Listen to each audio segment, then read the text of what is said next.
साथियों, मैं आपका फ्रेंड भी अपने YouTube channel IT technical power step आप स्वागत हूँ। फ्रेंड्स, हमारी जो क्लासेस चल रही है वो प्रीवियस ईयर क्वेश्चन सीरीज की चल रही है। इसमें हम इम्पोर्टेंट जो एग्जामिनेशन हो रहे हैं और आगे जो होंगे उनकी क्वेश्चन सीरीज को देख रहे हैं। तो जो भी फ्रेंड्स हमारे चैनल से नए जुड़े हैं उनसे रिक्वेस्ट वो हमारे चैनल को सब्सक्राइब जरूर करें और वीडियो को अधिक से अधिक लाइक भी जरूर कीजिए और वीडियो को शेयर भी जरूर कीजिए। दोस्तों, हमने प्रीवियस क्वेश्चन में हम 135 तक कर चुके हैं। उसके बाद में 136 क्वेश्चन से स्टार्ट करेंगे आज के वीडियो में। तो अभी तक जो हमने क्वेश्चनों में पढ़ा है तो प्रीवियस ईयर क्वेश्चनों को सार को देखा है। अब आगे जब हम दोस्तों 136 के बाद में जब हम 150 क्वेश्चन के पास पहुंचेंगे तो इस बार जो भी 2022 और 23 तक के जो भी एग्जामिनेशन हुए उन सभी के इम्पोर्टेंट क्वेश्चनों को मैंने इस सीरीज में शामिल किया है। तो आप वीडियो पर अंत तक जरूर बने रहिएगा। आपको हमारा वीडियो कैसा लगा आप हमें कमेंट करके जरूर बताइए। दोस्तों, आपको ऐसा क्वेश्चन का लेवल आपको कहीं भी नहीं मिलेगा, तो आप वीडियो पर अंत तक जरूर बनेगा। तो 136 तक तो क्वेश्चन हो चुके हैं। उसके बाद में 150 जब क्वेश्चन आएंगे उसके बाद में जो भी NHPC वगैरह है, उसके अलावा इसरो में भी जो भी क्वेश्चन पूछे गए हैं तो उन सभी क्वेश्चनों को मैंने शामिल किया है। उसके अलावा DFCL जो एग्जामिनेशन अभी होने वाला है CBT2 का, तो उसके भी थोड़े बहुत प्रीवियस ईयर क्वेश्चनों को मैंने शामिल किया। क्वेश्चन लगभग रिपीट होते हैं हर एग्जामिनेशन में, तो आपको हमारे वीडियो को अंत तक जरूर देखना है। मुझे उम्मीद है कि ये क्वेश्चन आपके एग्जामिनेशन के लिए काफी हेल्पफुल रहेंगे। तो हम क्वेश्चन को स्टार्ट करते हैं दोस्तों। क्वेश्चन नंबर 136 है, यदि एकल परत वितरित वाइंडिंग में, यदि एकल परत वितरित वाइंडिंग यानी दोस्तों हमारे यहाँ पर डिस्ट्रीब्यूटेड वाइंडिंग की बात हो रही है। यदि एकल परत वितरित वाइंडिंग में कुंडलियों की संख्या दोस्तों हमको यहाँ पर कोयल की संख्या दे रखी है 24 और इसमें पूछा क्या है खांचों की संख्या। दोस्तों HAL में पूछा गया था क्वेश्चन, हिंदुस्तान एयरोनॉटिक लिमिटेड पता ही आपको, ठीक है। तो उसमें क्वेश्चन पूछा गया 2015 में। तो इसमें कुंडलियों की संख्या 24 है और खांचों की संख्या दोस्तों इसमें पूछ रखी है। तो कैसे निकालेंगे? तो इसको निकालने का काफी आसान तरीका है, तो इसको हम देख लेते हैं, ठीक है। इसको निकालने का काफी आसान तरीका है, तो इसको हम कैसे करेंगे देखिए। हमारे पास ऑप्शन क्या दे रखा है, 48, 24, 20 और 12।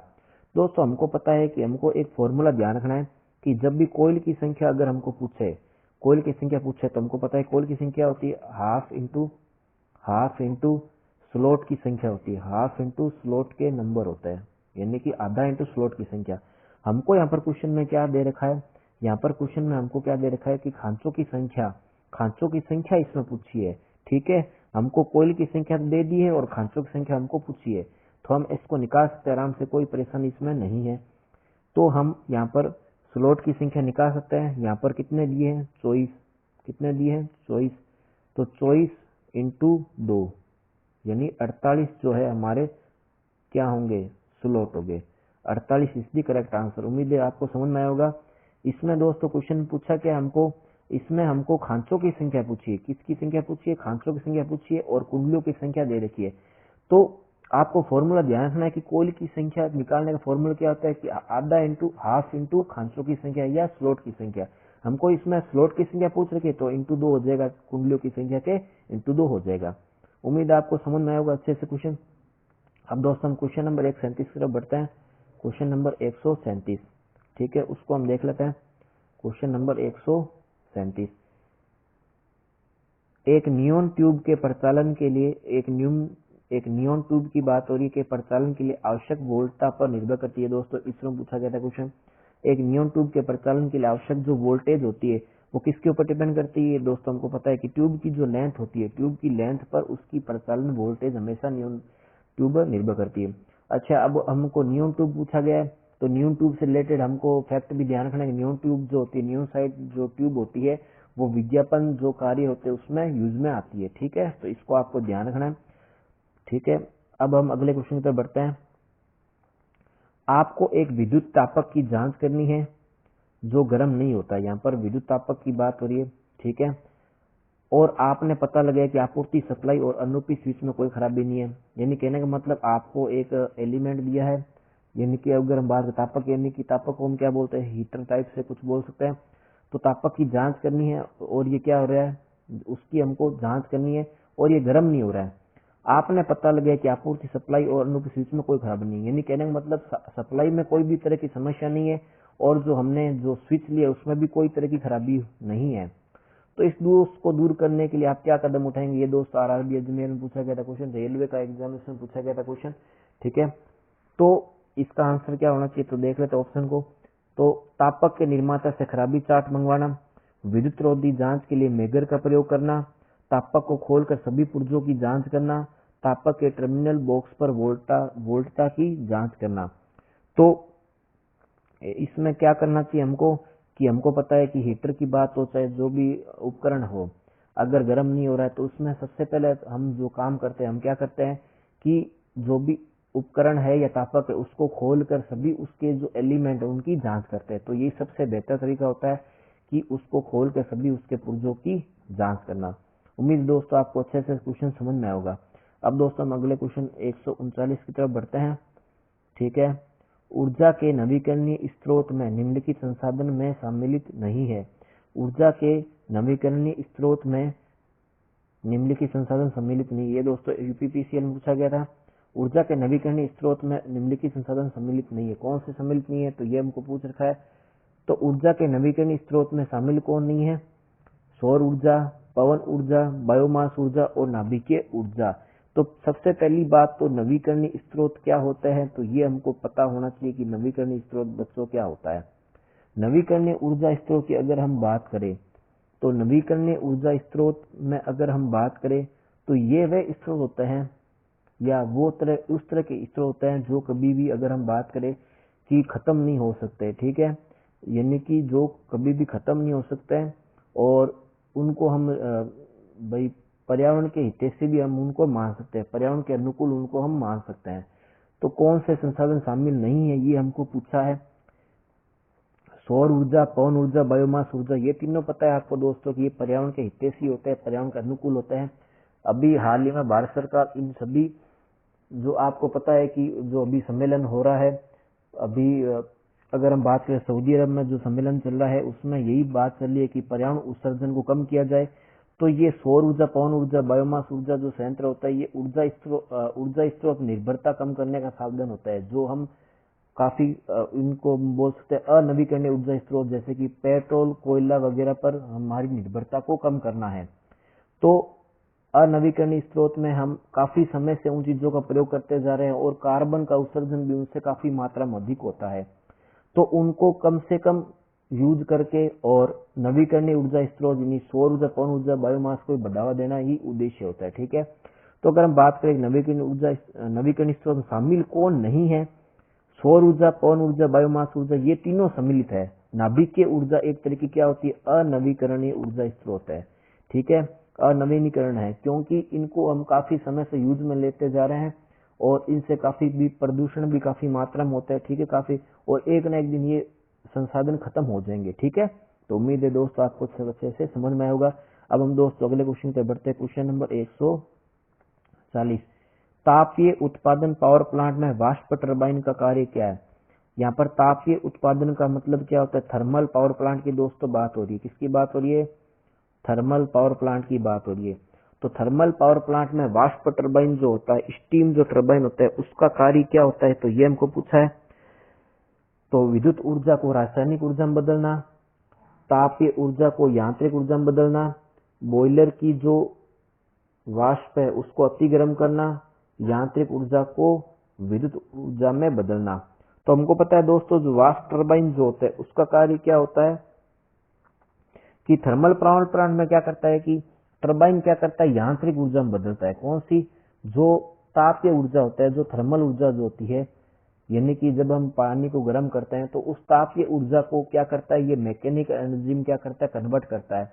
यानी हमको पता है कि स्टीम टरबाइन जो होती है जब उस पर ओवर हीटेड जब वाष्प हम फेंकते हैं टरबाइन पर, तो टरबाइन घूम के क्या देता है, मैकेनिकल एनर्जी यानी कि यांत्रिक ऊर्जा यानी मैकेनिकल एनर्जी प्रदान करता है। हमको पता है टरबाइन की संरचना कुछ इस तरीके से होती है। ठीक है, ये नॉर्मल मैंने है। अब इस पर जब हम वाष्प की मात्रा डालते हैं, जब हम स्टीम की मात्रा डालते तो ये घूमता है, वो घूम करके जब यहाँ पर जनरेटर जब कपलिंग रहता है तो जनरेटर से हम क्या प्राप्त करते हैं, विद्युत ऊर्जा प्राप्त करते हैं। तो ये थर्मल पावर प्लांट अभी अगर आपको पूछ ले कि सबसे ज्यादा विद्युत उत्पादन किसके द्वारा हो रहा है भारत में, तो वर्तमान में अगर पूछे तो सबसे ज्यादा जो विद्युत का उत्पादन हो रहा है वो थर्मल पावर प्लांट से हो रहा है। अधिकतम जो विद्युत ऊर्जा का उत्पादन हो रहा है वो अभी भी भारत में थर्मल ऊर्जा से ही हो रहा है। ठीक है, थर्मल ऊर्जा को हम क्या बोलते हैं, अगर हम बात करें थर्मल ऊर्जा को तापीय ऊर्जा भी बोला जाता है। ठीक है, अब हम दोस्त अगले क्वेश्चन की तरफ बढ़ते हैं। भारतीय विद्युत नियमन के अनुसार उच्च वोल्टता लाइन जमीन से कितनी ऊंचाई पर होनी चाहिए। हाई वोल्टेज लाइन की बात करें, जमीन से कितनी ऊंचाई पर होनी चाहिए, ये इस तरह के दोस्तों क्वेश्चन सारे एग्जामिनेशन आप चाहे जो भी ले लीजिए, सभी में रिपीट होते रहते हैं। तो आपको इनको ध्यान रखना है कि उच्च वोल्टेज लाइन जमीन से कितनी ऊंचाई पर होनी चाहिए, तो इसको आपको ध्यान रखना है कि 20 फुट की ऊंचाई पर होना चाहिए, इसको आपको ध्यान रखना है। ठीक है, 20 फुट की जो ऊंचाई होती है उस पर हाई वोल्टेज लाइन को होना चाहिए। अब दोस्तों हम अगले क्वेश्चन में बढ़ते हैं। श्रेणी ए वाली आग, ये दोस्तों क्वेश्चन अभी लेटेस्ट पूछा गया है। एनवीएस जो आपको पता होगा कि नवोदय विद्यालय जो स्कूल समिति है उसमें आपको पता है कि इलेक्ट्रीशियन कम प्लम्बर की वैकेंसी निकली थी। ठीक है, तो उसमें एक्सपीरियंस भी मांगा गया था, तो उसमें ये क्वेश्चन पूछा गया है। ठीक है, कि श्रेणी ए वाली आग के लिए अत्यंत प्रभावी समन कर्मक का मतलब होता है फायर जो हम लेते हैं ना, एक्सटिंग्विशर जिसको हम बोलते हैं अग्निशामक यंत्र, कौन सा है, तो ये आपको पूछा है श्रेणी ए वाली आग के लिए। तो कार्बन डाइऑक्साइड, जल, फोम, नाइट्रोजन गैस। तो हमको पता है कि सबसे अच्छा तरीका श्रेणी ए वाली आग के लिए जल होता है, इसमें कोई समस्या नहीं है। ठीक है, श्रेणी ए वाली आग जो होती है आपको पता है कि जूट जो होती है और उसके अलावा कपड़ों में जो आग लगती है, ठीक है, इन सभी में या कागज में लगी आग, ये सारी श्रेणी ए में आती है। और श्रेणी ए को आग को बुझाने के लिए सबसे अच्छा तरीका है जल ही है। अब हम अगले क्वेश्चन की तरफ 43 SC आर के संबंध में, किसके संबंध में, SCR के संबंध में इनमें से कौन सा कथन गलत है। SCR के संबंध में कौन सा कथन गलत है, तो ये हमको पूछा है। इसका उपयोग लिस्टकारी के रूप में किया जा सकता है। यह 3 टर्मिनल वाली 4 स्तरीय एक दिशीय डिवाइस से एक बार SCR चालू होने पर गेट सिग्नल को हटाया जा सकता है। धारक हमेशा इसकी लैचिंग धारा से अधिक होती है। तो SCR हमको पता है, SCR का पूरा नाम हमको सबसे पहले पता होना चाहिए। SCR का पूरा नाम क्या होता है। SCR को दोस्तों हम क्या बोलते हैं, सिलिकॉन कंट्रोल रेक्टिफायर बोलते हैं। क्या बोलते हैं, सिलिकॉन कंट्रोल रेक्टिफायर। SCR जो होता है करंट कंट्रोलिंग डिवाइस है, आपको ध्यान रखना। अगर आपको पूछ ले SCR कौन सी डिवाइस है, तो करंट कंट्रोलिंग डिवाइस है। अब इसमें कथन कौन सा गलत है, तो ये हमको पूछा है कि कौन सा कथन गलत है। आपको इस तरह के क्वेश्चन काफी एग्जामिनेशन में आपको पूछने को मिलेंगे कि आपको गलत में मतलब आपको सारे स्टेटमेंट पहले तो सही वाले पता होना चाहिए, तभी आप गलत को निकाल सकते हो। ठीक है, तो हमको इसमें क्या दिया है कि इसका उपयोग निष्ठकारी के रूप में किया जा सकता है। एकदम सही कथन है ये कि SCR का प्रयोग हम रेक्टिफायर के रूप में कर सकते हैं, कोई परेशानी इसमें नहीं है। उसके अलावा यह 3 टर्मिनल वाली 4 स्तरीय यानी कि अगर हम बात करें 4 लेयर यानी अगर बात करें SCR में लेयर की संख्या, परत की संख्या कितनी होती है, 4 होती है। ऑप्शन 3, एक बार SCR चालू होने पर गेट सिग्नल को हटाया जा सकता है, एकदम करेक्ट आंसर है, गेट सिग्नल को हटा सकते हैं। धारक धारा हमेशा इसकी लैचिंग धारा से अधिक होती है, नहीं होती। धारक धारा कभी भी इसकी लैचिंग धारा से अधिक नहीं होती, कम होती, ये आपको ध्यान रखना है। ठीक है, तो SCR के संबंध में ये तीनों कथन एकदम करेक्ट है कि निष्ठकारी रूप में कर सकते हैं। 3 टर्मिनल वाला 4 स्तरीय एक दिशीय डिवाइस है, एक बार SCR चालू होने पर गेट सिग्नल को हटा सकते हैं। चौथा जो है धारक धारा यानी एब्जॉर्बिंग जो करंट होती है वो लैचिंग करंट से हमेशा अधिक होगी, तो ये आपको ध्यान रखना है। ठीक है, देखिए दोस्तों आपको एकदम अपडेटेड क्वेश्चन मिल रहा है। ठीक है, अभी ये क्वेश्चन NHPC JEE में अभी हाल ही में ये क्वेश्चन पूछा गया था, तो आपको हमारे चैनल पर सारे अपडेटेड क्वेश्चन मिल रहे हैं। और ऐसे क्वेश्चन मुझे आपको किसी भी अगर बात करें कि टेस्ट सीरीज में आपको ये क्वेश्चन नहीं मिलेंगे। मैंने जितने भी एग्जामिनेशन हुए सारे 2022 में 23 के जो इम्पोर्टेंट क्वेश्चन बन सकते हैं उन सभी को ढूंढ के मैंने PDF बनाई है, तो आप इनको ढंग से जरूर देखिएगा और वीडियो को अधिक से अधिक शेयर भी जरूर कीजिएगा। क्वेश्चन नंबर 114 ये दोस्तों NHPC JEE में पूछा गया था क्वेश्चन। किसे पूछा गया, NHPC JEE में। ठीक है, तो इस तरह के क्वेश्चनों को लेवल मैं दे रहा हूँ आपको। हमारे चैनल पर आपको SSC JEE तक के मैंने लेवल के क्वेश्चनों को भी डाला है। आपने हमारे अगर प्रीवियस वीडियो को नहीं देखा है तो आप वीडियो को डिस्क्रिप्शन बॉक्स में जाकर हमारे प्रीवियस वीडियो को भी देख सकते हैं। उनमें मैंने SSC JEE की लेवल तक के क्वेश्चनों को भी डाला है, क्योंकि लेवल सभी का एग्जामिनेशन का एक समान रहता है। और ITA का जो भी एग्जामिनेशन होता है उसमें अगर हम बात करें JEE लेवल के क्वेश्चन काफी पूछ जाते हैं, क्योंकि लगभग सिलेबस अगर हम बात करें ITA का, तो जो ITA का सिलेबस है वही BTech में भी लगता है, तो थोड़ा लेवल बढ़ा दिया जाता है। लेकिन बाकी सिलेबस आप अगर बात करें तो लगभग एक समान रहता है, कोई उसमें फर्क नहीं होता, इसीलिए क्वेश्चन के लेवल भी एक समान ही रहते हैं। तो अब जैसे ये क्वेश्चन है, CRO का कार्य सिद्धांत पर आधारित है। CRO को क्या बोलते हैं, तो पहले ये पता होना चाहिए। CRO का पूरा नाम की अगर बात करें, CRO को बोलते हैं कैथोड रे ओसिलोस्कोप। क्या बोलते हैं इसको, कैथोड रे ओसिलोस्कोप।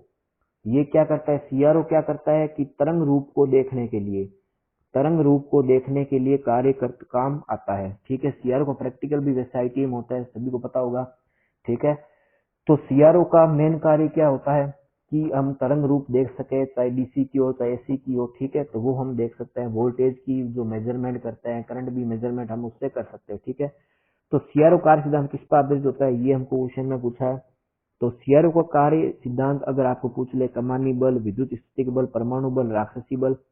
ठीक है, तो विद्युत स्टैटिक बल जो होता है, इलेक्ट्रिक स्टैटिक बल जो है, इसका कार्य सिद्धांत ही होता है। बाकी इसमें जो दे रखे हैं परमाणु, ये लगभग मैकेनिकली जो है फोर्स है। ठीक है, बाकी विद्युत स्टैटिक बल इसका कार्य सिद्धांत होता है, आपको ये ध्यान रखना है। ठीक है, अब हम दोस्तों अगले क्वेश्चन की तरफ बढ़ते हैं। भारत में विद्युत स्थापना का कार्य नियम से होना चाहिए। ये क्वेश्चन एनएचपीसी में पूछा गया अभी हाल ही में। ठीक है, भारत में विद्युत स्थापना का कार्य नियम से होना चाहिए। किस नियम से होना चाहिए, तो ये हमको पूछा है कि भारत में जो है विद्युत स्थापना कार्य किस नियम से होना चाहिए। भारत विद्युत अधिनियम 2003, भारत विद्युत अधिनियम 2003। ठीक है, और उसके अलावा हमको क्या दिया है, भारत विद्युत अधिनियम 1956, भारत विद्युत अधिनियम 1930, भारत विद्युत अधिनियम 1910। तो हमको पता है दोस्तों, जो विद्युत स्थापना कार्य है वो भारतीय इलेक्ट्रिसिटी जो रूल होता है 1956, उन्हीं के अनुसार हम वायरिंग का कार्य करते हैं। ठीक है, 1956 जो है भारतीय विद्युत अधिनियम, उसी के अनुसार वायरिंग का कार्य सारा किया जाता है। ठीक है, अब हम अगले क्वेश्चन की तरफ बढ़ते हैं। को निरंतर वोल्टेज जनरेटर भी कहा जाता है। अब ये दोस्तों एमपी ट्रेनिंग जो है मध्य प्रदेश में जो इंस्ट्रक्टर की जो वैकेंसी निकली थी, ठीक है, तो उसमें क्वेश्चन पूछा गया था, एमपी ट्रेनिंग ऑफिसर ई 2022 में क्वेश्चन पूछा गया कि को निरंतर वोल्टेज जनरेटर भी कहा जाता है। तो आपको हमारे चैनल पर सारे अपडेटेड क्वेश्चन ही मिल रहा है। ठीक है, को निरंतर वोल्टेज जनरेटर भी कहा जाता है। किसको निरंतर वोल्टेज जनरेटर कहा जाता है, तो ये हमको पूछ सकता है कि किसको हम निरंतर वोल्टेज जनरेटर कहते हैं। DC shunt generator, DC compound generator, long shunt compound generator या डीसी श्रृंखला जनरेटर। तो इसका दोस्तों आंसर क्या होना चाहिए, डीसी शंट जनरेटर को दोस्तों हम क्या बोलते हैं, निरंतर वोल्टेज जनरेटर कहते हैं। क्या बोलते हैं दोस्तों, निरंतर वोल्टेज जनरेटर कहते हैं। क्यों कहते हैं, क्योंकि शंट जनरेटर, क्योंकि शंट जनरेटर द्वारा जो प्रदान किया गया जो वोल्टेज होता है, क्या होता है, एकदम स्थायी प्रकृति का होता है। क्या होता है, स्थायी प्रकृति का होता है। ठीक है, इसीलिए इसका यूज हम बैटरी चार्जिंग के कार्यों में करते हैं। ठीक है, अगर दोस्तों आपको पूछ ले कि आर्क वेल्डिंग में किस प्रकार के जनरेटर का यूज किया जाता है, ये क्वेश्चन बहुत बार पूछा जाता है एग्जामिनेशन में कि आर्क वेल्डिंग में प्रयुक्त जनरेटर क्या होता है। तो आर्क वेल्डिंग में दोस्तों अगर आपको ऑप्शन में दे दे कि डिफरेंशियल कंपाउंड जनरेटर, अगर आपको दे, अगर आपको arc welding differential compound generator अगर आपको ऑप्शन में दे, तो आपको डिफरेंशियल कंपाउंड जनरेटर जरूर करना है। और अगर आपको शंट जनरेटर दे और बाकी कोई जनरेटर डिफरेंशियल नहीं दे, तो आप शंट जनरेटर कर सकते हैं। लेकिन अगर आप पूछ ले कि अगर आपको ऑप्शन में वो मिल जाए, तो आपको इसका आंसर क्या करना है, इसका आंसर आपको कंपाउंड ही करना है। डिफरेंशियल कंपाउंड जनरेटर ही जो होता है आर्क वेल्डिंग में काम आता है। ठीक है, और बैटरी चार्जिंग के कार्य में शंट जो जनरेटर होता है उसका कार्य लिया जाता है, क्योंकि बैटरी चार्जिंग के लिए निरंतर वोल्टेज जो चाहिए वो समान चाहिए होता है। ठीक है, इसीलिए हम डीसी शंट जनरेटर का प्रयोग बैटरी चार्जिंग में करते हैं, इसलिए इसको हम क्या बोलते हैं, निरंतर वोल्टेज जनरेटर भी कहते हैं। अब दोस्तों हम अगले क्वेश्चन 147 तरफ बढ़ते हैं। टॉर्क की मात्रा जिस पर मोटर स्टेप में खींचता है। अब दोस्तों क्वेश्चन का लेवल आप देख लीजिए कैसे आपको लेवल के क्वेश्चन मिल रहे हैं। ठीक है, तो टॉर्क की मात्रा जिस पर मोटर स्टेप में खींचता है उससे क्या कहा जाता है, उससे हम क्या कहते हैं, मोटर टॉर्क की मात्रा जिस पर मोटर स्टेप में खींचता है उससे क्या कहते हैं, पुल अवे टॉर्क, पुल इन टॉर्क, पुल आउट टॉर्क या होल्डिंग टॉर्क। यानी कि टॉर्क की बात पूछ रही है कि किसमें मोटर को स्टेप में खींचता है, यानी मोटर को खींचने का ट्रैक्शन कार्य करते हैं, इसको हम दोस्तों क्या बोलते हैं, पुल इन टॉर्क बोलते हैं। क्या बोलते हैं इसको हम, पुल इन टॉर्क बोला जाता है, जिसको मोटर क्या करती है, स्टेप में खींचती है। ठीक है, अब दोस्तों हम अगले क्वेश्चन पर बढ़ते हैं। Question number 148। अब ये क्वेश्चन दोस्तों, ठीक है, वैसे देखा जाए तो आईटी के लेवल का क्वेश्चन है, लेकिन ये क्वेश्चन देखिए एसएससी जेईई में भी पूछा गया, देखिए। ठीक है, तो क्वेश्चन का लेवल की अगर हम बात करें तो समान ही रहता है, कोई उसमें अंतर नहीं है कि क्वेश्चन किसमें क्या पूछा जाएगा। ठीक है, तो आपको इसका ध्यान रखना है।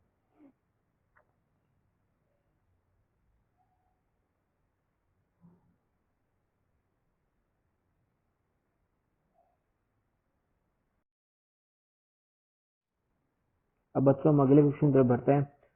आर्मेचर रिएक्शन प्रभाव में शामिल होता है। आर्मेचर रिएक्शन प्रभाव में उच्च क्या होता है, ठीक है। तो ये क्वेश्चन ऐसे ऐसे जेई में पूछा गया था क्वेश्चन। तो देखिए आपको इस तरह के लेवल क्वेश्चन भी आपको मिल रहा है।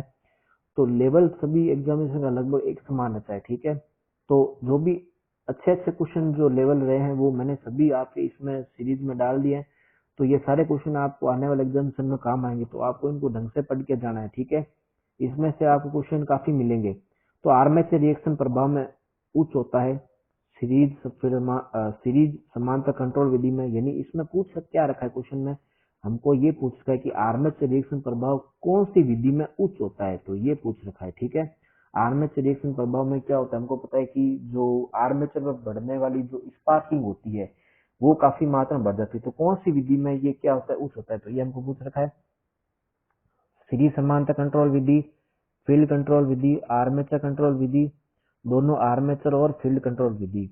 तो इसका आंसर हमको हमारा क्या होना चाहिए, तो फील्ड कंट्रोल जो मेथड होता है, फील्ड कंट्रोल जो मेथड होता है उसमें आर्मेचर रिएक्शन प्रभाव दोस्तों क्या होता है, उच्च होता है। आपको ये ध्यान रखना है कि आर्मेचर रिएक्शन प्रभाव किसमें उच्च होता है, फील्ड कंट्रोल विधि में आर्मेचर रिएक्शन क्या होता है, उच्च होता है, ठीक है।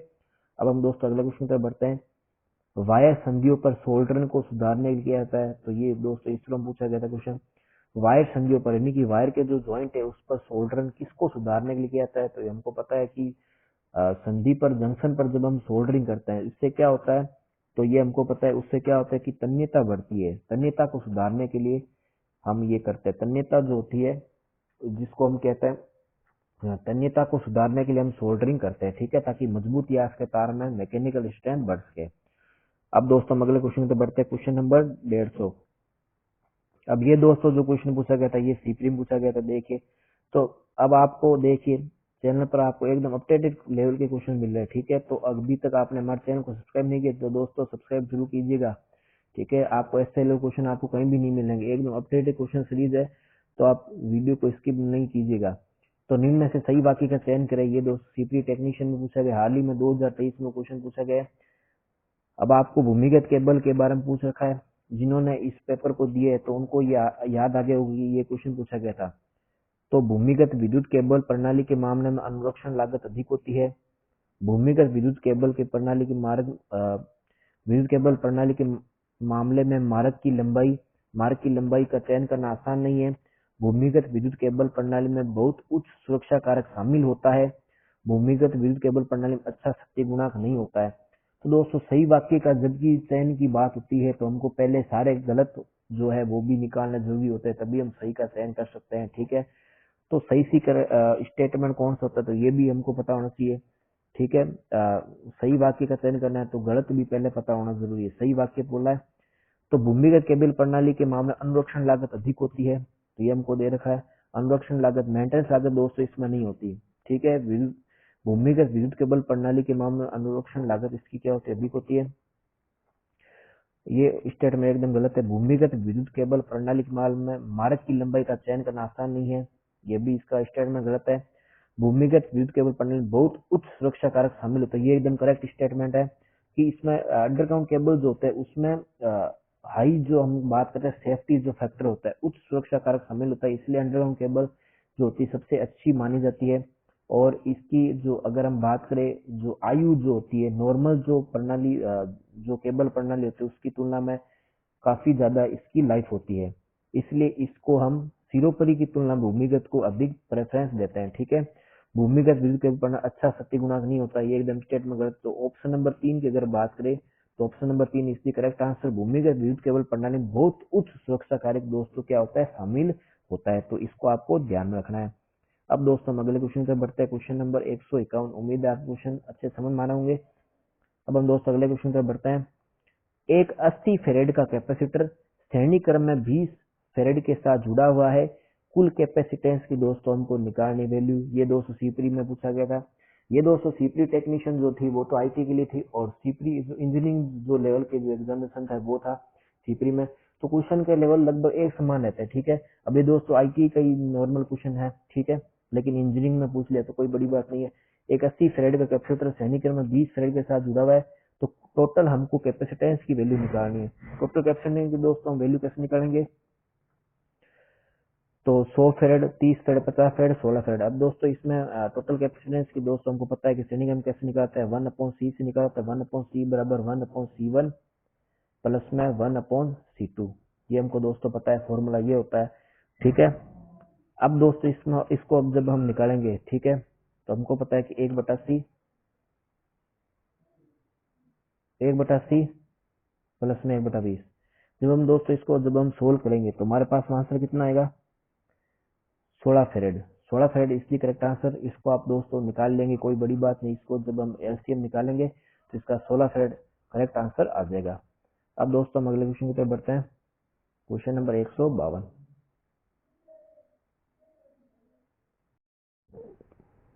अब हम अगले क्वेश्चन की तरफ बढ़ते हैं, question number 152। Single phase induction motor non self starting क्यों है दोस्तों? ये दोस्तों एनएचपीसी जेई में पूछा गया था क्वेश्चन।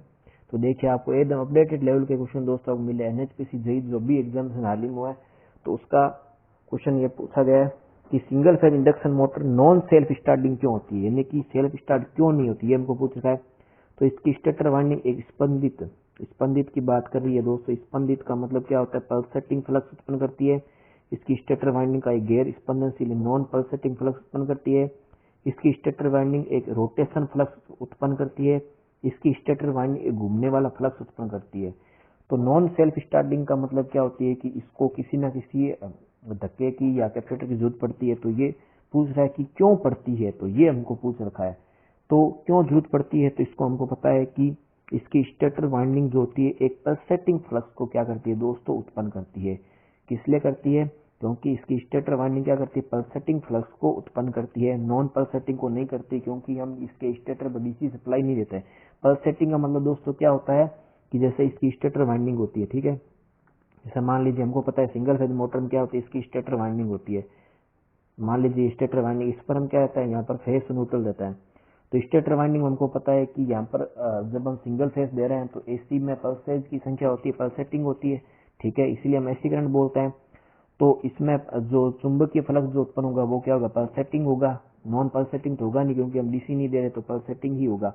तो ये ऑप्शन नंबर 2 तो गलत हो जाएगा। उसके अलावा एक रोटेशन फ्लक्स उत्पन्न करती है। स्टेटर वाइंडिंग रोटेशन फ्लक्स उत्पन्न नहीं कर सकती, क्योंकि इसके पास सिंगल फेज सप्लाई है। अगर 3 फेज जो सप्लाई होती है, आपको पता है घूमने वाले फ्लक्स के लिए कम से कम 2 फेज वाली सप्लाई आवश्यकता होती है, ठीक है। घूमने वाले रोटेशन फ्लक्स के लिए 2 फेज की उपस्थिति आवश्यक होती है, सिंगल फेज में नहीं होती। इसलिए हम क्या करते हैं, एक फेज को 2 भागों में डिवाइड करते हैं। इसको हम फेज स्प्लिटीकरण विधि भी बोलते हैं, फेज को डिवाइड करना भी बोलते हैं, क्योंकि एक फेज से कभी भी रोटेटिंग फ्लक्स उत्पन्न नहीं हो सकता। इसकी स्टेटर वाइंडिंग घूमने वाला फ्लक्स उत्पन्न करती है, नहीं होगा। तो ऑप्शन नंबर एक जो है एकदम करेक्ट होगा, ठीक है, क्योंकि इसकी जो स्टेटर वाइंडिंग क्या करती है, पल्सेटिंग फ्लक्स को उत्पन्न करती है। अगर दोस्तों आप ऑप्शन को ढंग से अच्छे से पढ़े और आपने ढंग से रिवीजन किया हुआ है, अगर ढंग से आपने पढ़ा हुआ है, तो आपका क्वेश्चन कभी भी गलत नहीं हो सकता, ठीक है। क्वेश्चन को करने से पहले आप अच्छे से पढ़िएगा, क्योंकि बच्चे क्वेश्चन को पढ़ते नहीं और सीधा उसका आंसर लगाते, तो उसी वजह से उनका आंसर गलत होता है और पेपर में चेंज रह जाता है। तो क्वेश्चन को पेपर में बच्चे सभी पढ़ के जाते हैं, लेकिन सिलेक्शन कुछ ही बच्चों का आता है। इसका कारण क्या है कि वो क्वेश्चनों को ढंग से पढ़ते नहीं है। तो क्वेश्चन को ढंग से पढ़ना है, पढ़ के सभी बच्चे जाते हैं। क्वेश्चन को पढ़ के अच्छे से जवाब देना है, क्योंकि अगर आप पढ़ के गए हो तो आपको ढंग से पढ़ना है, क्वेश्चन में पूछना क्या चाहता है, ठीक है। अगर इस क्वेश्चन को आप ढंग से नहीं पढ़ेंगे तो आप कंफर्म बात इस क्वेश्चन को गलत करेंगे, ठीक है ना।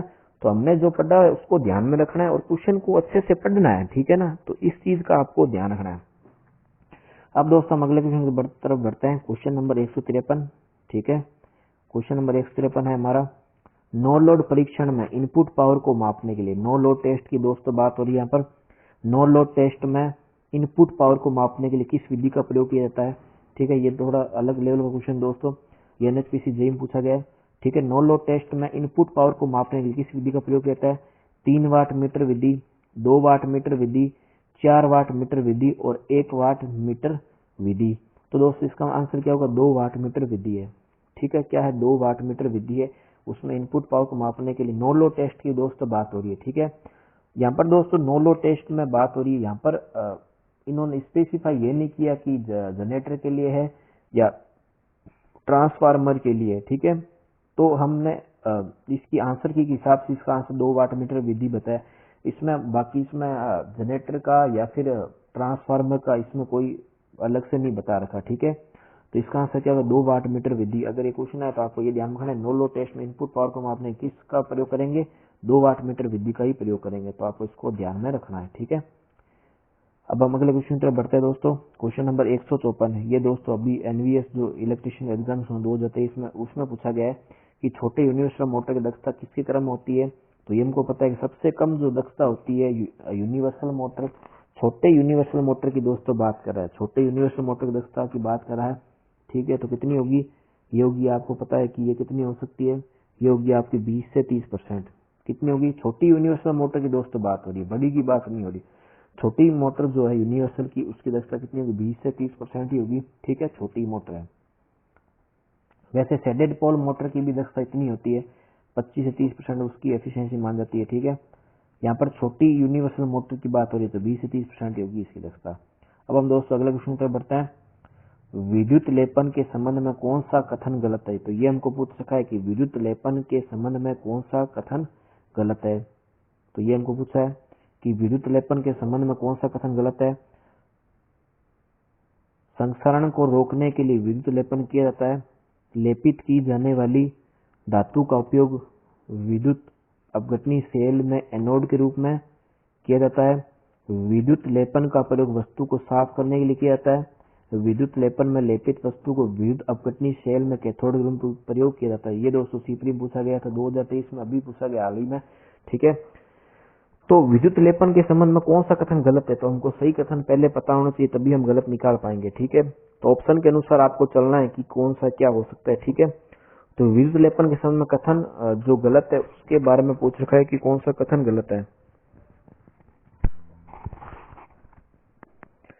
तो संक्षारण को रोकने के लिए विद्युत लेपन का प्रयोग किया जाता है। लेपित की जाने वाली धातु का प्रयोग विद्युत अपघटनी सेल में एनोड के रूप में किया जाता है। विद्युत लेपन का प्रयोग वस्तु को साफ करने के लिए किया जाता है। विद्युत लेपन लेपित वस्तु अपघटनी सेल में कैथोड रूप में प्रयोग किया जाता है। तो कौन सा गलत कथन है आपको पता लग गया होगा, ठीक है। तो सबसे पहले हम सही कथन देख लेते हैं कौन सा है, ठीक है। उसके बाद हमको पता लग जाएगा गलत कौन सा है। संक्षारण को रोकने की विद्युत लेपन किया जाता है, एकदम करेक्ट ऑप्शन है, ठीक है। सही की बात कर रहे हैं पहले, ठीक है, गलत तो बाद की बात है। ये स्टेटमेंट करेक्ट है कि विद्युत लेपन का प्रयोग संक्षारण को रोकने के लिए किया जाता है। लेपित की जाने धातु का प्रयोग विद्युत अपघटनी सेल में एनोड के रूप में किया जाता है, ये तो स्टेटमेंट गलत है, ठीक है। यानी इसका ऑप्शन नंबर 2 ही सही होगा। बाकी हम ऑप्शन देख लेते हैं। ऑप्शन नंबर 3, विद्युत लेपन का प्रयोग वस्तु को साफ करने में किया जाता है, एकदम सही है। विद्युत लेपन में लेपित वस्तु को विद्युत अपघटनी सेल में कैथोड रूप में प्रयोग होता है, ये एकदम स्टेटमेंट सही है। तो इसका मतलब कहने का कि स्टेटमेंट नंबर 2 एकदम गलत है, ठीक है। यानी इसका जो आंसर है वो ऑप्शन नंबर 2 ही होगा, ठीक है। यहाँ पर गलत स्टेटमेंट पूछा है। तो जो साफ की जाने वाली जो वस्तु होती है उसको हमेशा हम किसके रूप में प्रयोग करते हैं दोस्तों, कैथोड के रूप में करते हैं, ठीक है। कैथोड के रूप में साफ की जाने वाली वस्तु को हम प्रयोग करते हैं। अब हम दोस्तों अगले क्वेश्चन की तरफ बढ़ते हैं। उम्मीद है आपको क्वेश्चन समझ में आ रहे होंगे दोस्तों। अब हम अगले क्वेश्चन की तरफ बढ़ते हैं। क्वेश्चन नंबर 156, ठीक है। निम्न में से कौन इलेक्ट्रिक केतली में थर्मोस्टेट के उपयोग को परिभाषित करता है। निम्न में से कौन इलेक्ट्रिक केटल की बात हो रही है कि थर्मोस्टेट के प्रयोग को परिभाषित करता है, ये दोस्तों एसएसजे में पूछा गया था क्वेश्चन, ठीक है। कौन इलेक्ट्रिकल केतली में थर्मोस्टेट के प्रयोग को परिभाषित करता है। इसका प्रयोग हीटिंग तत्वों के अधिक गर्म होने की स्थिति में। यहाँ पर दोस्तों थर्मोस्टेट का यूज पूछ रखा है, सीधा सा इसमें ये पूछा है कि थर्मोस्टेट का उपयोग बताइए क्या होता है, कि इलेक्ट्रिकल केटल में, इलेक्ट्रिकल जो केतली होती है उसमें थर्मोस्टेट का प्रयोग क्यों करता है, ये हमको पूछा है। तो इसका प्रयोग हीटिंग तत्वों के अधिक गर्म होने की स्थिति में तापमान को कम करने के लिए आता है। इसका प्रयोग एक बार हीटिंग तत्वों के माध्यम से बिजली के प्रवाह को रोकने के लिए किया जाता है जब उचित तापमान तक पहुंच जाता है। ऑप्शन नंबर 3, इसका प्रयोग केतली के अंदर का तापमान के साथ परिवेश के तापमान की तुलना करने के लिए किया जाता है। इसका प्रयोग केतली के अंदर का तापमान बनाए रखने के लिए किया जाता है। तो दोस्तों इसका आंसर क्या होना चाहिए, देखिए कि ऑप्शन नंबर 2 करेक्ट होगा। क्यों होगा, क्योंकि इसका प्रयोग एक बार हीटिंग तत्वों के माध्यम बिजली के प्रवाह को रोकने किया जाता है। कब किया जाता है, जब उचित तापमान पहुंच जाता है। ये हमको पता है कि थर्मोस्टेट का मेन काम क्या होता है, कि जब हम अधिक मात्रा में जब उपकरण हमारा करंट लेने लग जाता है या फिर गर्म हो जाता है, उस कंडीशन में, क्योंकि हमको पता है जब करंट अधिक लेगा तो वो गर्म भी अधिक हो जाएगा। यानी कहने का मतलब जब निश्चित टेम्परेचर तक जब वस्तु का तापमान जो है पहुंच जाएगा, जब वाटर का तापमान केतली है या फिर उसके अंदर आपने कुछ भी पानी वगैरह कुछ भी चाय वगैरह भर रखी है, तो जब उचित तापमान तक पहुंच जाएगा तो क्या करेगा, थर्मोस्टेट स्विच क्या कर देगा, उस बिजली के प्रवाह को, इलेक्ट्रिकल सप्लाई के प्रवाह को क्या कर देगा। तो दोस्तों आपको काफी अच्छे लेवल के दोस्तों में क्वेश्चन, ठीक है, आपको वीडियो को दोस्तों शेयर भी जरूर करना है। ठीक है, आपको अकेले कोई इस वीडियो का लाभ नहीं उठाना है, अन्य दोस्तों को आपको वीडियो को शेयर जरूर करना है। अब दोस्तों हम अगले क्वेश्चन की तरफ बढ़ते हैं। एकल चरण प्रेरण मोटर के साथ क्या होगा जिसमें शॉर्ट सर्किट कैपेसिटर होता है, ये भी दोस्तों ऐसे पूछा गया। तो सिंगल फेज सप्लाई में क्या होगा जिसमें शॉर्ट सर्किट कैपेसिटर होगा। यहाँ पर पूछा यह है कि अगर कैपेसिटर मोटर की क्या होगा, कैपेसिटर अगर मोटर में शॉर्ट सर्किट होगा, अगर कैपेसिटर मोटर में शॉर्ट सर्किट होगा तो उस कंडीशन में क्या होगा। ठीक है, तो एक ही दिशा में कम गति से दौड़ेगी, नहीं चलेगा, दौड़ेगा, उल्टी दिशा में दौड़ेगा। तो इसका दोस्तों आंसर क्या होना चाहिए बताइए। अगर दोस्तों कैपेसिटर शॉर्ट सर्किट होगा तो मोटर नहीं चलेगी। अब दोस्तों इसमें एक चीज और ध्यान में रखनी है आपको कि अगर मोटर की रनिंग के समय पूछ रहे आपको, यहाँ पर नॉर्मल कंडीशन दी है, जब मोटर रुकी हुई कंडीशन आपको माननी है कि इसमें क्या होगा कि शॉर्ट सर्किट कैपेसिटर है, यहाँ पर कैपेसिटर शॉर्ट हो गया है। अगर रनिंग के समय शॉर्ट हो तो कोई फर्क नहीं पड़ेगा, अगर आप स्टार्टिंग के समय शॉर्ट है तो मोटर नहीं चलेगी, आपको इसका ध्यान रखना है। अगर कैपेसिटर शॉर्ट है, कैपेसिटर वीक हो गया है तो मोटर नहीं चलेगी, आपको ये ध्यान रखना है। अगर रनिंग के समय हो तो कुछ फर्क नहीं पड़ेगा क्योंकि वो उसी समान दिशा से चलती रहेगी, उसी स्पीड से चलती रहेगी। अब हम दोस्तों अगले क्वेश्चन की तरफ बढ़ते हैं। ये दोस्तों इसरो में पूछा गया 2020 में, स्थैतिक विद्युत क्षेत्र में एक आदर्श चालक के संबंध निम्न में से कौन सा कथन सही है। ये दोस्तों हमको पूछा है, स्थैतिक विद्युत क्षेत्र में आदर्श चालक के संबंध निम्न में से कौन सा कथन सही है। चालक के अंदर स्थैतिक विद्युत क्षेत्र की तीव्रता शून्य नहीं होती है, चालक के बाहर स्थैतिक क्षेत्र की तीव्रता शून्य है। चालक की सतह पर स्थैतिक क्षेत्र की तीव्रता सतह के सीधे सामान्य होती है, चालक की सतह पर स्थैतिक क्षेत्र की तीव्रता सीधे सतह के समानांतर होती है। दोस्तों अच्छे लेवल का क्वेश्चन काफी है। ठीक है, यहाँ पर आदर्श चालक की बात करें कि स्थैतिक विद्युत क्षेत्र एक इलेक्ट्रिकल फील्ड दे रखा है आपको, और एक आदर्श चालक, आदर्श जो कंडक्टर होता है, ठीक है, आदर्श जो कंडक्टर होता है उसके कथन के संबंध में पूछा है हमको। ठीक है, कौन सा कथन सही है, तो बताइए इसका आंसर क्या होना चाहिए। तो इसका option number 3 is the correct answer. ठीक है, कि चालक की सतह पर स्थैतिक क्षेत्र की तीव्रता सतह के सीधे क्या होगी, सामान्य होगी। ठीक है, तो ये आपको ध्यान रखना है कि चालक की सतह पर स्थैतिक क्षेत्र की तीव्रता सतह के सीधे सामान्य होती है। ठीक है, तो इसका 3 नंबर जो है स्टेटमेंट एकदम करेक्ट है, ये आपको ध्यान में रखना है। अब हम क्वेश्चन नंबर 159 की तरफ बढ़ते हैं। किस विद्युत अर्धचालक की उपकरण की स्विचिंग गति सबसे अधिक है। किस विद्युत अर्धचालक उपकरण की स्विचिंग गति सबसे अधिक होती है, सबसे फास्ट स्पीड किसकी है। तो ये दोस्तों इसमें पूछा गया 2020 में।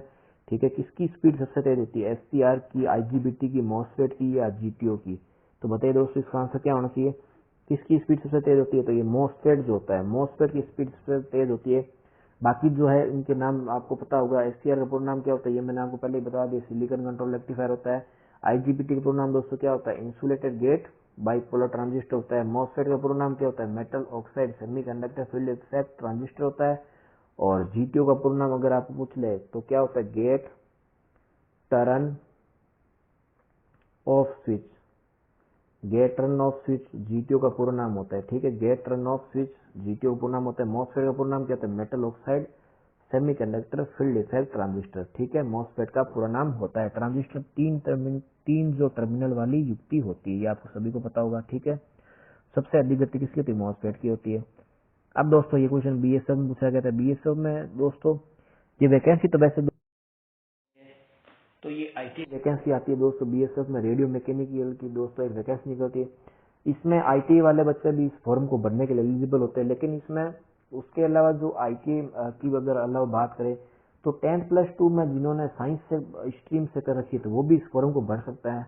ठीक है ना, बाकी इस पेपर में अधिकतर जो लेवल लेता है तो वो 10+2 में जो होता है, 10+2 जो फिजिक्स का लेवल जो होता है वो ज्यादा क्वेश्चन पूछ जाता है। ठीक है, तो उसमें से एक अच्छा क्वेश्चन जो लगा तो मैंने आपको इस पीडीएफ में प्रोवाइड करा दिया है। ठीक है, तो हमारे से रिलेटेड जो क्वेश्चन था हमने इसमें डाल दिया है। बाकी इसमें क्वेश्चन ज्यादातर जो होते हैं बीएसएफ में जो है वैसे तो आईटी के लिए भी निकलती है, लेकिन इसमें जो लेवल जो रहता है वो 12th लेवल का रहता है। ठीक है, तो ये हमारे लेवल का तो क्वेश्चन था, इसलिए मैंने इसमें डाल दिया आपकी प्रैक्टिस के लिए। तो ये बीएसएफ रेडियो ऑपरेटर जो मैकेनिकल की जो पोस्ट निकली 2023 में, अभी लेटेस्ट में, उसका मैंने क्वेश्चन डाला है। देखिए अच्छा लेवल क्वेश्चन है। एक कोयल में 3.76 वोल्ट का ईएमएफ प्रेरित होता है। जब इसमें 6 सेकंड में धारा 4 एम्पियर से 12 एम्पियर बदल रही है, कोयल का स्वप्रेरकत्व का दोस्तों हम क्या बोलते हैं? सेल्फ इंडक्टेंस बोलते हैं। स्वप्रेरकत्व को क्या बोलते हैं? सेल्फ इंडक्टेंस बोलते हैं। इसको आपको ध्यान में होना चाहिए। ठीक है, तो ये हमको पूछ रखा है, तो क्वेश्चन काफी अच्छा है। तो अब इस क्वेश्चन को हम दोस्तों कैसे करेंगे, देखिए, ज्यादा आपको घबराना नहीं है। ठीक है, कैसे करेंगे? तो हमको पता है दोस्तों कि सेल्फ इंडक्टेंस का फॉर्मूला कैसे निकालते हैं। हमको पता होता है कि एक फॉर्मूला होता है E बराबर -LdI/dt। E बराबर -LdI/dt एक फॉर्मूला होता है, आपको ध्यान में आ रहा होगा सेल्फ इंडक्टेंस को निकालने के लिए। ठीक है, जब दो कोयल आपस में जुड़ी होती है तो सेल्फ इंडक्टेंस कैसे निकलता है। ठीक है, तो ईएमएफ की इसमें दोस्तों हमको वैल्यू दे रखी, कितनी दे रखी है? 3.76। ठीक है, अब इसमें एल की वैल्यू हमको दे रखी है, कितनी दी है? देखिए, एल की वैल्यू हमको निकालनी है, नहीं दी है। ठीक है, अब करंट की वैल्यू क्या हो रही है? 4 से 12 एम्पीयर बदल रही है, यानी करंट में परिवर्तन हो रहा है। ठीक है, तभी सेल्फ इंडक्टेंस आएगा जब करंट में परिवर्तन होगा, क्योंकि इंडक्टेंस की वैल्यू कब आती है? हमको पता है कि इंडक्टेंस की वैल्यू सिर्फ एसी में होती है, डीसी में नहीं होती। आपको ध्यान रखना, इंडक्टेंस की वैल्यू किस में होती है? एसी सर्किट में ही होती है। आपको ध्यान रखना है कि इंडक्टेंस की वैल्यू किस सर्किट में होती है? एसी सर्किट में होती है। तो करंट की वैल्यू में परिवर्तन और समय में परिवर्तन, हमको करंट में परिवर्तन दिया है 4 से 12 एम्पीयर बदल रही है। ठीक है, तो हमको पता है कि L इंटू करंट में परिवर्तन कितना हो रहा है? 8, यानी 12 - 4 कर लिया हमने। ठीक है, 4 से 12 बदला तो 8 का अंतर आ गया, और समय सीधा हमको दिया 6 सेकेंड। ठीक है, अब हम इसको दोस्तों सोल्व कर सकते हैं, इसको आराम से, कोई परेशानी इसमें नहीं है। ठीक है, आराम से इसको हम कर सकते हैं। अब इसमें सीधे डायरेक्ट जब हम इसको गुना करेंगे 3.76 इंटू में 6 बट्टे में 8, ये दोस्तों भली माइनस में वैल्यू है तो भी इंडक्टेंस की वैल्यू तो L माइनस में ही रहेगी। ठीक है, आपको इसको ज्यादा छेड़ना नहीं है। अब जब दोस्तों आप इसको जब सोल्व करेंगे तो इसका आंसर दोस्तों क्या आएगा? जब इसको हम सोल्व कर सकते हैं आसानी से। ठीक है, इंटू 100। अब इसमें भाग लगाएंगे 3.76 जो है, इसमें जब भाग गया 8 में, जब 3 भाग लगा 48 बार जाएगा। ठीक है, 48 बार। और उसके अलावा अब इसको चाहिए तो हम इसको डायरेक्ट सोल्व भी कर सकते हैं गुणा भाग से। जब हम इसको सोल्व करेंगे कितना आएगा दोस्तों? आंसर हमारा 2.82 Henry, 2.82 Henry is the correct answer. उम्मीद दोस्तों आपको समझ में आएगा। 2.82 हेनरी इसका करेक्ट आंसर होगा। ठीक है, हमने पहले इसमें क्या किया कि ईएमएफ जो निकालने का सूत्र क्या होता है? ईएमएफ जो निकालते हैं ई बराबर क्या होता है? -LdI/dt होता है। ईएमएफ की वैल्यू हमको 3.76 दे रखी है, एल की वैल्यू इसमें निकालनी है। करंट में परिवर्तन 4 से 12 हो रहा है, नहीं 8 हो रहा है, 8 बटा यहाँ पर 6, यहाँ पर समय में परिवर्तन 6 है। जब हम इसको निकालेंगे L बराबर 3.76 इंटू 6 बट्टे में 8 इंटू 10, जब हम इसको सोल्व कितना आएगा हमारे पास? 2.82 हेनरी इसका करेक्ट आंसर होगा। दोस्तों आज की वीडियो को यहीं समाप्त करते हैं। आपको हमारा वीडियो कैसा लगा और क्वेश्चन सीरीज कैसी लगी कमेंट के जरूर बताइएगा। अगर चैनल पर नए तो चैनल को सब्सक्राइब जरूर कीजिएगा। तो फ्रेंड्स मिलते हैं नेक्स्ट क्वेश्चन सीरीज की क्लास में, तब तक के लिए जय हिंद जय भारत।